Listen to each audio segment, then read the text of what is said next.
Hallelujah. प्रभु को धन्यवाद एक और नए सप्ताह के लिए जिसमें मैं और आप सुरक्षित हैं, और इस समय के लिए भी जब हम परमेश्वर के वचन को सुन सकते हैं और उससे आशीष पा सकते हैं। जैसा हमने आपको सूचना दी थी, इस वीक हम एक सीरीज़ को फॉलो करेंगे और वो सीरीज़ है प्रार्थना के ऊपर। सो इस सप्ताह हर दिन हम प्रार्थना के विषय में कोई ना कोई एक बात सीखेंगे, जिससे हम आशा करते हैं हमें आशीष मिलेगी और हमारे प्रार्थना के जीवन और बलवंत हो सकेंगे। यूँ तो मैं और आप प्रार्थना करने वाले लोग हैं, हम प्रार्थना को जानते हैं, प्रार्थना महत्वपूर्ण है, इस बात को भी जानते हैं, और हमने प्रार्थना के विषय में बहुत सारी परिभाषाओं को भी सुना है। मैंने भी सुना है बहुत सारी डेफिनेशंस जो प्रार्थना की हैं, लेकिन आज की सुबह मैं एक विशेष डेफिनेशन आपके साथ बांटना चाहता हूँ प्रार्थना के विषय में, जिससे मुझे बहुत आशीष मिली और मैं सोचता हूँ ये एक बहुत ब्यूटीफुल डेफिनेशन है। एक प्रभु के बहुत अभिषेक दास ने यूं कहा, उन्होंने अपनी पुस्तक में लिखा, उन्होंने कहा prayer is thinking God's thoughts before him.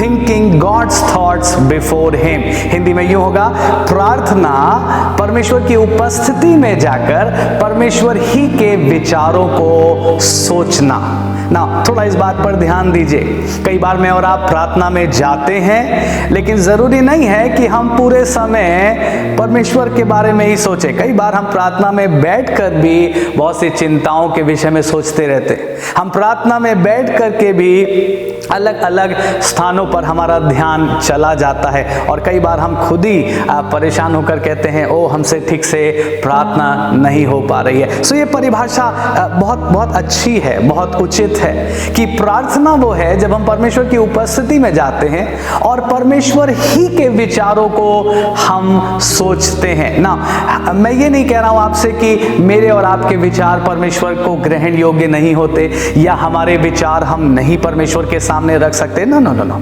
लेकिन जो बात हम सीख रहे हैं, जो बात हम समझ रहे हैं, वो ये कि अच्छी प्रार्थना, आशीषित प्रार्थना वो है जब हम परमेश्वर की उपस्थिति में हैं और हमारे विचारों को हम परमेश्वर के विचारों के आधार पर ले आए।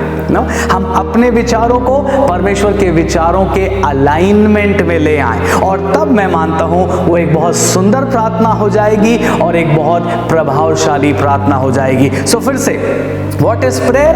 Prayer is thinking God's thoughts before him. परमेश्वर के सामने बैठकर हम परमेश्वर के विचारों को सोच सकते हैं। ना ये हम किस प्रकार से करें? जब हम परमेश्वर की हुजूरी में आए, सबसे पहले हम परमेश्वर के बारे में सोचें।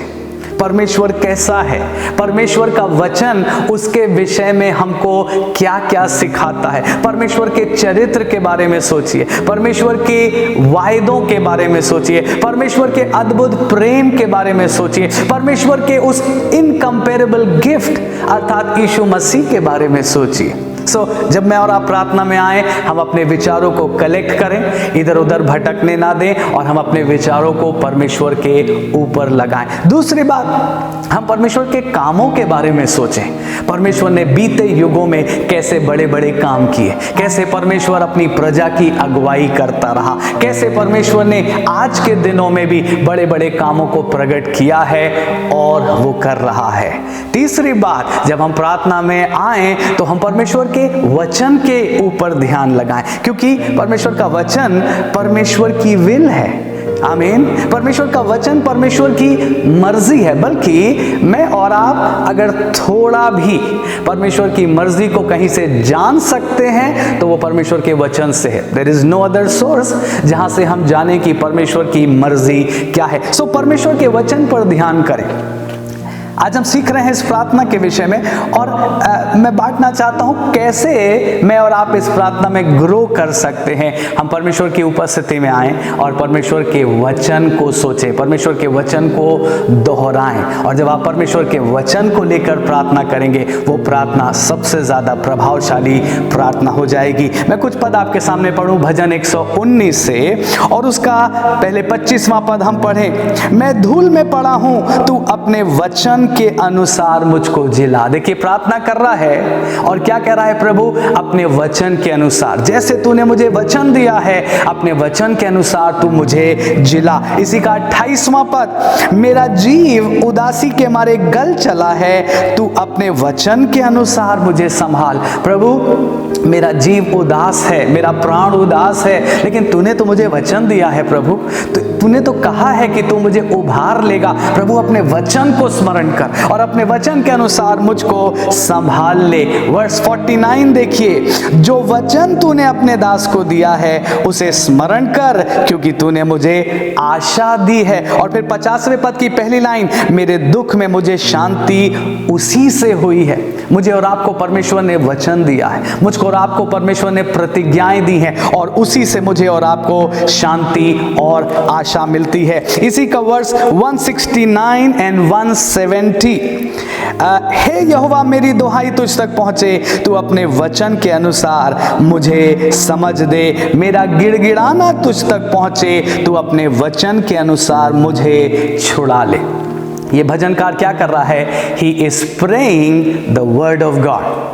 आपने ठीक सुना, praying the word of God. जब मैं और आप भी परमेश्वर के सम्मुख आए प्रार्थना करने के लिए, बेस्ट है हम परमेश्वर ही की भाषा को, परमेश्वर ही की वोकैबुलरी को, परमेश्वर ही के वचन को परमेश्वर के सामने प्रेजेंट करें। हम उन प्रार्थनाओं को याद करें जो बाइबल में लोगों ने की है, हम उन प्रार्थनाओं को याद करें जो प्रभु यीशु मसीह ने हमें करना सिखाई। और जब मैं और आप परमेश्वर के वचन के आधार पर परमेश्वर के सामने प्रार्थना करेंगे, हमारी प्रार्थनाएं सचमुच फ्रूटफुल होंगी और उसका जवाब आएगा। आपको याद है बाइबल में लिखा है, आकाश और पृथ्वी टल जाएंगे लेकिन परमेश्वर का वचन बिना पूरा हुआ नहीं टलेगा।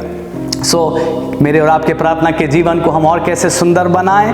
Thinking God's thoughts before him, क्योंकि जब हम परमेश्वर के वचन को उसके सामने प्रेजेंट करेंगे, परमेश्वर अपने वचन को पूरा करने के लिए जागृत है, तैयार है और वो मेरे और आपके साथ सहमत होकर हमारी प्रार्थनाओं का उत्तर भी हमको जरूर देगा। प्रभु आपको ताकत दे, आपके प्रार्थना के जीवन को और दृढ़ करे और जब आप उसकी हुजूरी में आए, आप उसी के वचन को स्मरण करें, उसी की बातों को स्मरण करें और उससे परमेश्वर के सामने अपने निवेदन को रखें और प्रभु आपके निवेदन को ग्रहण करे और आपको और आपके द्वारा बहुतों को आशीष प्रदान करे।